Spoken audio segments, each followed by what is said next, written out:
Once upon a time, a long time ago, there was a little boy who lived in a big blue house at the end of a long gravel driveway just outside the town of Tillamook. He lived there with his mommy and his daddy and his big sister Julie. They had 2 cats, a dog, and a goat named Sunshine.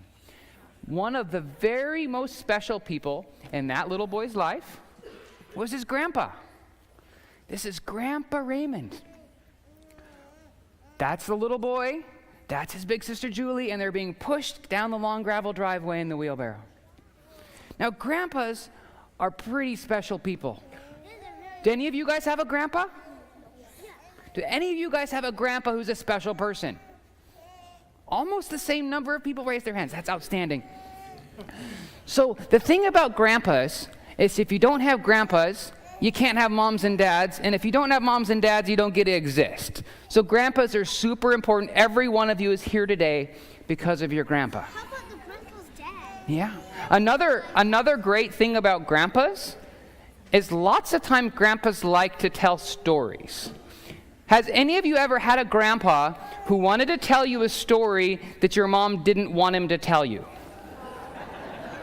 Okay. All right. So Grandpa Raymond loved to tell stories, especially stories that Mom didn't want him to. So should I tell you a story today about Grandpa Raymond? Yeah? Oh, let's tell a Grandpa Raymond story, and after church you can ask your mom whether or not I should have. Raymond was born in 1920, which means that if he were alive today, he would be 98 years old. So this story happened a really long time ago. So how about these kids? And he was born in a place that was far, far away, a place called Indiana. And Grandpa Hill grew up in a small farm in Indiana, and when he grew up, he decided, I want to have adventure. I want to see the world. And you know what he decided to do? He decided to join the Navy. So this is Grandpa Hill in his sailor uniform when he joined the Navy. And he thought, I am going to see the world and I'm going to help people. Do you guys know what the Navy is? Oh, yeah. What's the Navy? I'm not sure. What's the Navy? Oh, protect people. Yeah, exactly, in the water. So the Navy is the armed forces who are responsible for building, designing, maintaining, equipping the battleships, the warships for the country. So this is Raymond, and he was assigned to be in the Navy. Now, the type of boat that he was assigned to was called a PT boat. A PT boat is called a patrol torpedo boat. Does anybody know what patrol means? Oh, yeah. Patrol means to keep watch, to look out. And torpedo is like an underwater missile. Now, if you were going to have a patrol boat that was keeping watch, would you want a really big, huge, slow boat? Or would you want a little tiny fast boat? A tiny fast boat. So Raymond was stationed in a PT boat that was tiny and fast. In fact, it was small enough that it only had 15 sailors on board, and it was only about 77 feet long. And this boat was not made out of steel. It wasn't made out of metal. It was actually made out of plywood. Exactly. Who wants to go to war in a boat made out of plywood? Couple of you. Not a great choice. So, October 29, 1943, PT 300 was commissioned. And it was assigned to Squadron 16B, and there was a group of these boats together, exactly. And the PT boats, their first mission was to go to Alaska. So they went up to the Aleutian Islands, and they were there, and they were patrolling, and they were keeping people safe. And you know what was up in the Aleutian Islands at the time? Snow, cold water, ice, and there was nothing there. There was nothing there that needed to be protected. It was just not a lot happening. So they sailed their boats through the cold water for a few months, and they decided, we need to go somewhere new. And so this is a picture of PT Boat 300. And it was sailing from the Aleutian Islands in Alaska all the way to Indonesia. So the boat sailed to Indonesia, very far away, and then it sailed. Yeah, and there's a gun on that boat too, exactly. So that boat sailed from Indonesia to New Guinea, and then they finally had an active mission. They were going to go to the Philippines. So in 1942, the Japanese Imperial Army had taken over a bunch of the Philippine islands, and there were people there that needed to be rescued. Now, when Raymond had joined the military, he wanted to help people and he wanted to rescue people. So he was finally getting to go on his mission. He was going to get to rescue people. He was very excited. So in December of 1944, December 18, he was off the island of Mindanao. And you know what happened? There was 3 Japanese airplanes that flew over their boats and began to attack. Now, two of those airplanes shot some bullets and then flew away, and then the third airplane, he did what's called a kamikaze maneuver. Just dived in. He dived his airplane straight into the boat. What do you think happens when you're on a small plywood boat and an airplane crashes right in the middle of the boat? What do you think happens to the boat?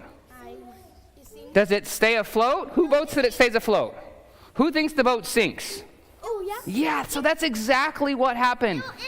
The boat split in half. One half of the boat sunk immediately, and the other half stayed afloat for a while. And you know what happened? All of the Navy people, including Raymond, that were on the boat, when the boat exploded, they were blown out into the water. And Raymond got knocked unconscious. A couple of minutes later, he woke up, and let me describe what he saw. The boat had exploded, and it was full of diesel oil. And the diesel had spread all over the water, and it had caught on fire. So he's in a boat, it explodes, and when he wakes up, he's in a sea of fire. He was pretty sure that he had died, and he was pretty sure that he had not gone to heaven. He was pretty sure that he'd gone to some other place. And you know what? He was feeling terrible. Some shrapnel had hit him in the face and knocked his teeth out, and he was burned. But you know what? He was alive. Do you think that he felt hope in that moment? No. Do you think he felt scared in that moment? Yeah. Do you know what he did in that moment? What? He prayed and he held on. And he held on, and he prayed, and he waited, and it didn't feel good to wait, and he didn't know if help was going to come rescue him. But you know what? A couple of hours later, the flames died down, and someone from the PT boat nearby saw him floating in the water, and they rescued him. He was in the hospital for several months after that, but he eventually recovered completely from his injury, and that was the end of his military service. So he felt really not very happy about the whole situation. He had joined the military because he wanted to see the world and he wanted to help people, and instead he was on board one of only 2 PT boats that got sunk by a kamikaze in the entire war. So after the war, there was this really great thing called the GI Bill, where the military would pay you to go to school. And he said, you know what? I want to go to school because I want to be a helper. Now, I mentioned that in World War II, the Japanese army had taken over the Philippines and they had controlled it for almost 2 years. During that time, almost 1 million people died in the Philippines. And very few of those people died from bullets or from bombs. They almost all died from starvation and from disease. Yeah, they didn't have enough food to eat.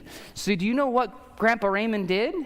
He went to school where he got a degree in horticulture. That's growing fruits and vegetables. And then he also married a nursing student. And when he was done with school, he and his wife went back to the Philippines, where he could teach the people how to farm, and she could help provide their medical care. And he taught those Filipino farmers how to do sustainable farming techniques. There was an old-fashioned saying that says, if you give a man a fish to eat, he'll be hungry tomorrow, but if you teach him how to fish, he can be alive for the rest of his life. Well, Grandpa Raymond believed if you give a village a meal to eat, they'll be hungry tomorrow. But if you teach a village how to grow their own food, then they will be alive for generations to come. And today, there are villages in the Philippines where the people are alive because they're eating food that was grown by farmers who learned their techniques that were taught by Grandpa Hill after his experience. So I want you to go back to that moment when he was in the water and there was the explosion and he's hanging on for dear life. He did not know what was coming next. He did not know what he could hope for. And yet, in the end, he was able to turn that into something good and provide hope for others. So as you go out, I want you to remember that lesson, that even when all seems dark and it seems like there is no way forward, that there is hope for the future and you can share that hope with others. Thank you for coming to the story. You can go back to your seats now.